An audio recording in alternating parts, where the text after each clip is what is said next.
True horror stories पेश करते हैं हॉरर कहानियाँ। आज की कहानी है हॉरर स्टोरी राइटर पुनीता त्यागी की आवाज में। तो चलिए सुनते हैं ये कहानी। रिया एक राइटर थी। बचपन से ही उसे लिखने का बहुत शौक था। यूं तो वो हर तरह की स्टोरी लिखती थी, लेकिन हॉरर स्टोरी लिखना उसका फेवरेट था।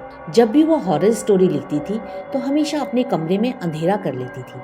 उसकी मम्मी उसे बहुत बार बोलती थी कि ऐसा ना किया करे, पर वो किसी की नहीं सुनती थी। एक दिन वो ऐसे ही कमरे में अंधेरा करके अपनी हॉरर स्टोरी लिख रही थी।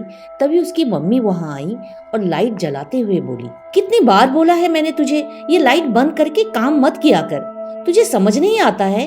रिया बोली, क्या यार मम्मी, मैंने भी तो आपसे कितनी बार बोला है, मैं ऐसे कंसंट्रेट नहीं कर पाती हूँ। उसकी मम्मी बोली, अच्छा ये लाइट बंद करके कैसी कंसंट्रेशन, समझा, मुझे तू समझा।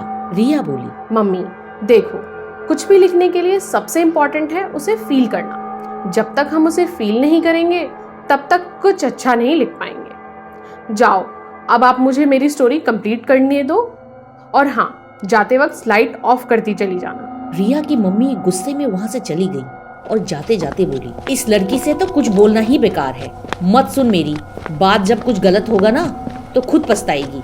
इतना कहकर वो वहाँ से चली गई और रिया अपनी स्टोरी लिखने लगी।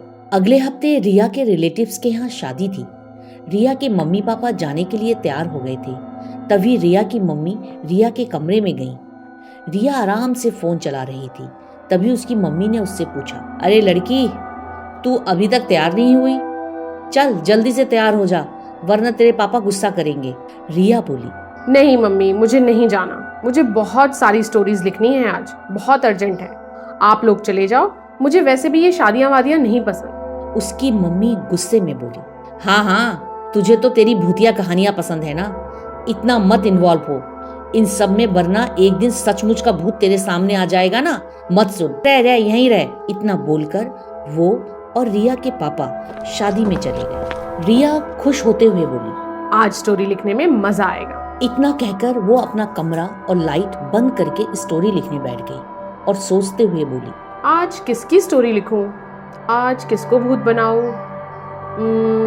लास्ट वीक जिन आंटी की डेथ हुई थी, आज उन्हें भूत बना देती हूँ। Sorry aunty. इतना बोलकर उसने स्टोरी लिखना स्टार्ट कर दिया। उसने एक पैराग्राफ ही लिखा था, तभी उसे ऐसा लगा जैसे उसके पीछे कोई है।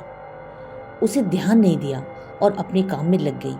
थोड़ी देर बाद उसे किचन से कुछ गिरने की आवाज आई। वो भागकर किचन में गई। वहां जाकर उसने देखा तो सब कुछ ठीक था। वो वापस आते हुए बोली, लगता है मम्मी की बात की वजह से ये सब हो रहा है, वही सब मेरे दिमाग में चल रहा है, शायद मेरा वहम होगा।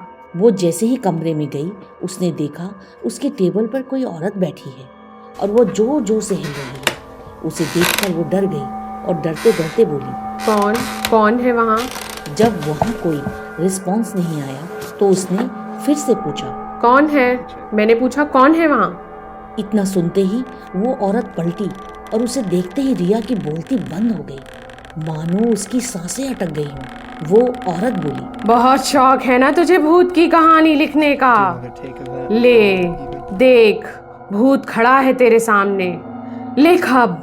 रिया की तो जैसे जान अटकी पड़ी थी, क्योंकि ये वही औरत थी जिसकी लास्ट वीक डेथ हुई थी और जिसे रिया ने अपनी स्टोरी में भूत बनाया था। लगभग 1 घंटा हो गया था और रिया के कमरे से बहुत अजीब अजीब आवाजें आ रही थी। उसके पड़ोस में कुछ लड़के घूम रहे थे तो उन्हें ये आवाजें सुनाई दी। उन्होंने आसपास के लोगों को बताया। तभी पड़ोस की एक औरत बोली, अरे ये तो रिया का कमरा है और इसके मम्मी पापा तो कहीं बाहर गए हुए हैं, शायद कोई प्रॉब्लम हो गई है, जल्दी चलो, बेचारी बच्ची घर पर अकेली है, कोई परेशानी न हो जाए। इतना सुनकर मोहल्ले के काफी सारे लोग घर के अंदर चले गए। वो सब जैसे ही रिया के कमरे में पहुंचे, उन्होंने देखा कि रिया सारा सामान इधर उधर पटक रही थी। तभी एक औरत बोली, रिया बेटा क्या हुआ है, ऐसे क्यों कर रही हो? तभी रिया के शरीर में घुसी हुई उस औरत की आत्मा बोली, तुम सब क्यों आए हो यहाँ? मैं तुम सबको मार दूंगी।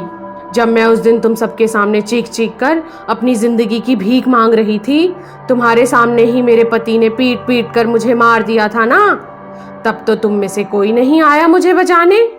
अब इस लड़की को बचाने क्यों आए हो?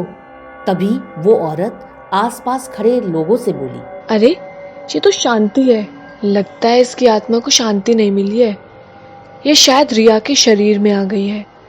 तुम जल्दी से गंगा जल लेकर आओ, वरना ये रिया को बहुत नुकसान पहुंचाएगी। इतना सुनकर एक लड़का जल्दी से गंगा जल लेने चला गया।